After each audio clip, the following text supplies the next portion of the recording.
नमस्कार दोस्तों इंडिया का बाजार यानी सेंसेक्स निफ्टी 20% तक गिर सकते हैं। जी हाँ दोस्तों, ये एक महत्वपूर्ण सूचना सामने आई है और ये भविष्यवाणी की है एक बहुत ही जाने माने व्यक्ति ने, जिसके बारे में आगे चल कर के मैं वीडियो में बताऊंगा कि पहले उसकी कितनी भविष्यवाणी सही हुई हैं। ठीक है ना। अब देखिए दोस्तों, मैं उसी की भविष्यवाणी की बात करूं तो 1987 की बात कर लेते हैं। ये आपको स्क्रीन पर 1987 यानी साल 1987 की बात करें तो दोस्तों हुआ क्या था। अब तक की सबसे बड़ी गिरावट डाउ जोन्स में आई थी उस वक्त पर। ठीक है, 22% तक की गिरावट देखने के लिए मिली थी। और यह है वो आदमी जिसने बताया था कि पहले ही बता दिया था कि भाई मार्केट अब यहाँ से डाउ जोन्स का गिरने वाला है। तो इस व्यक्ति के बारे में भी बातचीत करेंगे और दूसरे मार्केट्स के बारे में भी बात करेंगे कि अब तक इसने क्या क्या बताया, क्या क्या सही हुआ है इसका, और क्या वास्तव में ही भारत के बाजार 20% तक गिर जाएंगे। ये दोस्तों आप देख पा रहे हैं, जी हाँ, डाउ जोन्स। और जो आपको 1987 का साल दिखाई दे रहा है दोस्तों, जी हाँ, इसकी इसने जो बताया था वो बात बिल्कुल सच निकली थी। और आपको बता दूं, ये कोई भविष्यवाणी करने वाला नहीं है। मैंने एक शब्द यूज किया है भविष्यवाणी, तो ये भविष्यवाणी करने वाला नहीं है। ये स्टॉक मार्केट का ही आदमी है। क्या करता है क्या नहीं करता है, मैं सारी चीज़ें आपको एक एक करके डिटेल में बताने वाला हूँ। तो 1987 में कहने का मतलब सीधा सा है, इसकी बात सच निकली थी। पहले इसने बता दिया था और बाद में ये गिरावट आई थी। जी हाँ, डाउ जोन्स आपका 22% तक गिर गया था और उस वक्त मार्केट में हाहाकार मच गया था। इतनी नौबत आ गई थी, बिल्कुल ब्लड बात था मार्केट के अंदर, आप ये मान करके चलिए। और दोस्तों इसने एक और भविष्यवाणी की थी, और वह की थी जापान के मार्केट के बारे में। क्योंकि मैं आपकी जानकारी के लिए बता दूं दोस्तों, ये बात है सन 1989-90 की। और आप ये मान करके चलिए दोस्तों, जी हाँ, 60%, थोड़ा नहीं होता दोस्तों, जी हाँ, 60% तक की गिरावट बाजार में आई थी दोस्तों। और अप्रॉक्सीमेट उस जो हाई बनाया था ना 90 में, वो 31 साल लग गए दोस्तों उसको क्रॉस करने में निक्की के बाज़ार में। यानी आप सोच कर के देखिए कि जिन लोगों ने पैसा लगाया था उनको अपना पैसे तक पहुंचने में 31 साल का समय लग गया। ठीक है, कितना समय लग गया? 31 साल का। क्या वजह थी उस समय दोस्तों? एक तो वहाँ पर ना इतना बूम था प्रॉपर्टी में, हर चीज़ में, स्टॉक मार्केट में अंधाधुंध वैल्यूएशंस इतनी बढ़ चुकी थी, इतनी बढ़ चुकी थी कि जिसकी कोई सीमा नहीं थी। और दोस्तों ये है वह आदमी था, इसने पहले ही बता दिया था कि बहुत बहुत बड़ी गिरावट आने वाली है इस मार्केट के अंदर। तो दोस्तों दोबारा से यह पर्सन क्या हुआ, इसने जो बताया था वो सारी चीज़ें दोबारा से ठीक निकली। तो दोस्तों आप सोच रहे होंगे कि भाई ये मार्केट में क्या करता है, क्या किस तरह से ये इस इन चीज़ों को एनालाइज करता है। तो देखिए दोस्तों, दो मार्केट्स के बारे में मैं आपको अभी तक बता चुका हूँ, अभी आपको और भी बताने वाला हूँ, और इस व्यक्ति के बारे में भी बताने वाला हूँ दोस्तों, जो आपको स्क्रीन पर दिखाई दे रहा है। तो दोस्तों आप 2008 के क्रैश को नहीं भूल सकते हैं। देखिए जिनकी उम्र थोड़ी सी ज़्यादा है, यानी जो 90 या उससे पहले बॉर्न हुए हैं लोग, उनको बिल्कुल अच्छी तरह से पता होगा कि 2008 के अंदर कितना बड़ा क्रैश आया था। जो दोस्तों बैंक्स के अंदर जो दिवालिया हुए थे अमेरिका के अंदर, और दोस्तों डाउ जोन्स के अंदर बहुत बहुत बड़ी गिरावट आ गई थी दोस्तों। जी हाँ, और मैं आपको बता दूं कितना बड़ा क्रैश था, बहुत बहुत बड़ा क्रैश था। तकरीबन आप ये मान करके चलिए कि डाउ जोन्स अपने आधे प्राइसेस पर वहाँ पर आ गया था। तो दोस्तों ज़्यादा इंतज़ार नहीं करवाते हैं आपको, ये व्यक्ति है मार्क फेवर। जी हाँ दोस्तों, मार्क फेवर है। बहुत इसकी जो इसने रिसर्च करता है हर चीज़ पर, वो दोस्तों इतनी ज़बरदस्त होती है कि इसकी कैचिंग पावर इतनी ज़बरदस्त है कि ये चीज़ों को सूंघने की क्षमता रखता है।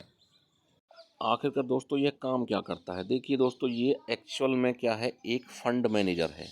जी हाँ, क्या है ये? इनकी जो फर्म है वो क्या करती है, इन्वेस्टमेंट एडवाइज़र के रूप में काम करती है। ये एक फंड मैनेजर है। और दोस्तों इसका जो निकनेम है वो डॉक्टर डूम के नाम से भी इसको जाना जाता है। ठीक है ना? और ये थाईलैंड बेस्ड काम करते हैं। तो दोस्तों अपने आप में इनके बारे में, इनके कैरियर के बारे में आप यहाँ देख सकते हैं। ठीक है ना? जो कहाँ पर ये जूरिक के अंदर जो फेबर है वो पैदा हुआ था स्विट्ज़रलैंड में। और इसने अपना स्कूल किया था जूरिक और जेनेवा के अंदर।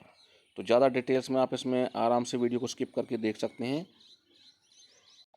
तो दोस्तों ये एक फंड मैनेजर का काम करता है। इतना ज़बरदस्त इसके काम है कि दोस्तों आपको भी ना देख करके मज़ा आ रहा होगा, क्योंकि आप देखिए जब जब इसने कुछ बोला है तब तब वो बात सच निकली है। तो दोस्तों देख मैं आपको दिखा भी देता हूँ। Mark Faber sees 20% fall in Indian market, prefers to stay in cash. तो दोस्तों इसने चेतावनी दी है, ठीक है, कि भाई अभी अगले 6 महीने साल भर के अंदर 20% तक की गिरावट इंडियन मार्केट्स के अंदर आ सकती है। तो इसलिए जितना हो सके कैश में रहना बेहतर है, क्योंकि जब मार्केट 20% गिरेगा तो उस वक्त अगर आप इन्वेस्टमेंट करेंगे तो तब आप अच्छे बड़े रिटर्न्स बना पाएंगे। अब दोस्तों क्या वास्तव में ही इंडिया का बाजार गिरने वाला है? अब इस पर थोड़ा सा डिस्कस करते हैं। देखिए दोस्तों 100% कोई नहीं बता सकता है, लेकिन अब मैं आपको कुछ सच्चाई दिखाना चाहता हूँ। देखिए ये आपको बैंक्स दिखाई दे रहे हैं जिनकी प्रॉफिट ग्रोथ है। HDFC bank 3%, axis 4%, ICICI 4%, state bank 5%, Kotak Mahindra 6%। तो दोस्तों इनकी जो प्रॉफिट ग्रोथ है 3 से 5 6% के बीच में दिखाई, 3 से 6% के बीच में, ठीक है।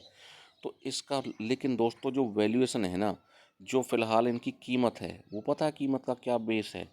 कीमत इनकी है वो, देखिए उसके हिसाब से इनको इनकी जो ग्रोथ है ना वो 15 से 18% के बीच में होनी चाहिए। और इनकी ग्रोथ हो कितनी रही है? 3 से 6% के बीच में।